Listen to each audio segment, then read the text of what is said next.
पाणीपाग नहीं वर्तमान समय आसूची किसी बड़ अपडेट आज ओडिशा बदल पाग ओडिशार उपकूलवर्ती दक्षिण ओडिशा समेत आभ्यंतरण किसी जिला गुड़िक प्रबल अति प्रबल वर्षा सहित घंटा प्रति झटका पवन बेग बढ़ा जाऊँगी बात्या मंथर प्रभाव यू जिला गुड़िक आज देखा अंपटे भारतीय पाणीपाग विभाग आकलन कौन रही बात्या मंथा को नहीं यह ओडिशार केउ सब जिला दे गति कर यार प्रभाव में आगामी दिन मानक केउ सब जिला गुड़िक बात्या मंथर भीषण प्रभाव देखा जाऊँगी वीडियो को शेष जाए देखु सहित आपने चैनल नौते चैनल को सब्सक्राइब करी वीडियो को गोटे गोटे लाइक करंतु तेबे दक्षिण पूर्व बंगोपसागर में सृष्टि होता गभीर अवपात एवं समुद्र भितर बल गोटाऊँगी घंटा प्रति प्राय 8 किमी बेगर उत्तर पश्चिम दिगरे गति करी उपकूल मुहाई रविवार राति 10टा बेलू यह पोर्ट ब्लेयर अंडमान और निकोबर द्वीपपुंज ठारू प्राय 670 किमी पश्चिम थिला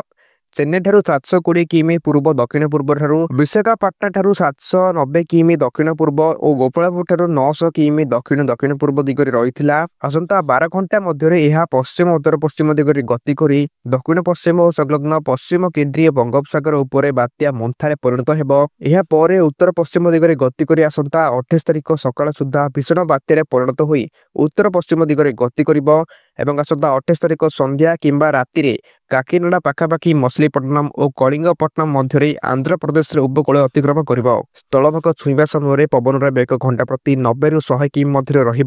झटका पवन बेग प्राय घंटा प्रति 110 किमी छुईबार बोली भारतीय पाणीपाग विज्ञान केन्द्र पक्षर आकलन कर संभाव्य बात्या प्रभाव में आज ओडिशा पागरे परिवर्तन आसिबो कोरापुट मालकानगिरी नवरंगपुर कलाहांडी कंधमाल गंजाम गजपति और रायगड़ा जिलार केतेक स्थान में प्रबल अति प्रबल वर्षा एवं पुरी गंजाम और गजपति जिले में घंटा प्रति 30 ରୁ 50 किमी बेगर पवन होबार संभावना रही ऑरेंज वार्निंग अलर्ट जारी होछि 28 तारिख सकाळ 8:30 ରୁ 29 तारिख सकाळ मध्य गजपति गंजाम रायगड़ा मालकानगिरी और कोरापुट जिलार बिजुली घड़घड़ी सहित घंटा प्रति 60 ରୁ 80 किमी बेगर पवन होइपारे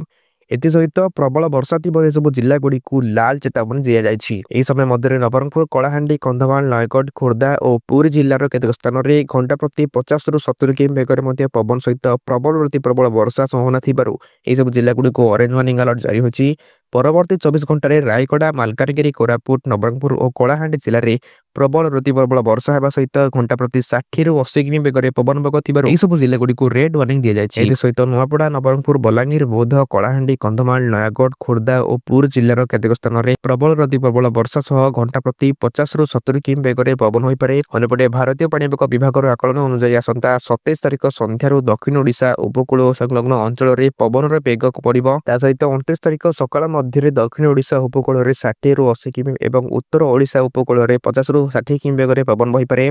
परिस्थिति को नजर रखी आसंता 29 तारिख पर्यंत मत्स्यजीवी को समुद्र भितर को जीवा लगी परामर्श दी जाए नहीं ओडिशार समस्त बंदर पर 1 नंबर विपद संकेत जारी होछि पाणीपाग विशेषज्ञ प्रोफेसर सुरेंद्रनाथ पशुपालक आकलन कर आसंता 28 तारिख संध्या 6 ରୁ राति 10 मध्य बात्यार लैंडफॉल प्रक्रिया शेष हेबो बात्या अवस्था स्थलभाग छुईवा पर आंध्र और संलग्न छत्तीसगढ़ में पहुंची जगदलपुर और रायपुर जो जापे यह द्वारा अभिव्यक्त कोरापुट और नुआपड़ा घंटा प्रति 40 ରୁ 50 किमी बेगर पवन होइपारे जदि मालकानगिरी दे जाए तेबे अभिव्यक्त कोरापुट समेत गंजाम गजपति नुआपड़ा और कलाहांडी पवन बेग बढ़ीपे तेबे 27 तारिख अपराह बेलू दक्षिण उपकूल तथा गजपति रायगड़ा गंजाम खोर्धा और पुरी प्रबल वर्षा हेबो 28 और 29 तारिख में समग्र उपकूल में वर्षा होइपारे 29 और 30 तारिख में पश्चिम ओडिशा रे वर्षार प्रभाव बढ़िबो बोली से कहछंती।